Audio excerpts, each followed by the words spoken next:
আমরা হিন্দু বলতেই কোনো না কোনো দেবদেবীর পূজা করে থাকি। কেউ ভগবান বিষ্ণুর উপাসনা করে থাকি, আবার কেউ ভগবান শিবের উপাসনা করি, কেউ আবার দেবী লক্ষ্মীর উপাসনা করে থাকি। তবে পুরাণ মতে সপ্তাহের এক এক দিন এক এক দেবী দেবতার পূজা করার নিয়ম রয়েছে। নির্দিষ্ট দিনে নির্দিষ্ট দেবতার উপাসনা করলে মিলবে মানসিক শান্তি, বাড়বে ধন সম্পত্তি, প্রভাব প্রতিপত্তি এবং পূরণ হবে সকল প্রকার কামনা। বিধায়কনাথ বাপ্পার আজকের ভিডিওতে আপনাদেরকে জানাবো পুরাণ মতে সপ্তাহের কোন দিন কোন দেবতার পূজা করা উচিত। বিধায়কনাথ বাপ্পা চ্যানেলে আপনাদেরকে স্বাগত।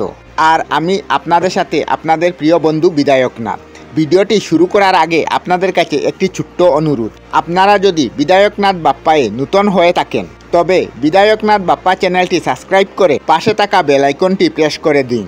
আর যারা বিধায়কনাথ বাপ্পা চ্যানেলটি সাবস্ক্রাইব করে নিয়েছেন তাদেরকে জানাই অসংখ্য ধন্যবাদ। চলুন জেনে নেওয়া যাক সপ্তাহের কোন দিনে কোন দেবতার পূজা করা উচিত। পুরাণ মতে রবিবার সূর্য দেবতার দিন। এই দিন সূর্য দেবতার উপাসনা করা হয়। যারা সূর্য দেবতার উপাসনা করেন তারা এই দিনে উপবাস করেন এবং সূর্য ওঠার আগে খাবার খান আর সূর্যাস্তের পরে খাবার খান। এরপর সপ্তাহের দ্বিতীয় দিন সোমবার। সোমবারের মহত্ব আমাদের সকলেরই জানা আছে। সোমবার মানেই ভগবান শিবের বার, অর্থাৎ নির্দিষ্ট এই দিনে ভগবান শিবের পূজা করা হয়। মহাদেবকে তুষ্ট করার জন্য অনেক ভক্তরা জল, দুধ, বেলপাতা ও দুত্রা ফুল দিয়ে সাথে ফল বুকে নিবেদন করে মহাদেবের উপাসনা করেন। বিশেষ করে অবিবাহিত মেয়েরা এই দিন উপবাস করে ব্রত পালন করেন ভগবান শিবের মতো স্বামী পাওয়ার জন্য। তারপর সপ্তাহের তৃতীয় দিন মঙ্গলবার কোনো এক দেবতার নয়, বেশ কয়েকজন দেবতার পূজা করা হয়। এই দিন সিদ্ধিদাতায় শ্রী গণেশ, মা কালী, হনুমানজিরও পূজা করা হয়।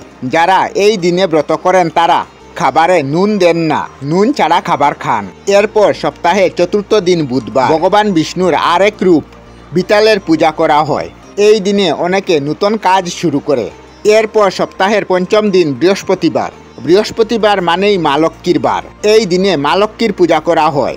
ধন সম্পত্তি, অর্থ, প্রতিপত্তি, কারবারে শ্রীবৃদ্ধির জন্য বৃহস্পতিবারে মা লক্ষ্মীর আরাধনা করে ব্যবসায়ীরা ব্যবসা শুরু করেন। এরপর সপ্তাহের ষষ্ঠ দিন শুক্রবার। এই দিনে দেবী মহালক্ষ্মী, মাতা সন্তোষী, মা দুর্গা এবং দেবী অন্নপূর্ণার পূজা করা হয়। এরপর সপ্তাহের সপ্তম এবং শেষ দিন শনিবারে শনিদেবের পূজা করা হয়, অর্থাৎ গ্রহরাজের পূজা করা হয়ে থাকে। বিশেষ করে সন্ধ্যায় শনিদেবের পূজা, স্তুতি করে সিন্নি প্রসাদ গ্রহণ করা হয়ে থাকে ও সরিষা তেলের প্রদীপ জ্বালাতে হয় ও কালো তিল দিতে হয়। এই হলো সপ্তাহের নির্দিষ্ট দিনে নির্দিষ্ট দেবতার উপাসনার বিধি।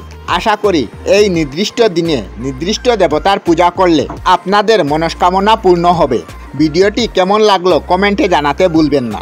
যদি ভিডিওটি ভালো লেগে থাকে এবং এর থেকে আপনি উপকৃত হন তবে ভিডিওটিতে লাইক করুন এবং শেয়ার করে অন্যদেরও জানার সুযোগ করে দেন, যাতে তারাও নির্দিষ্ট দিনে নির্দিষ্ট দেবী দেবতার পূজা করে জীবনে সুখ স্বাচ্ছন্দ্য পেতে পারে।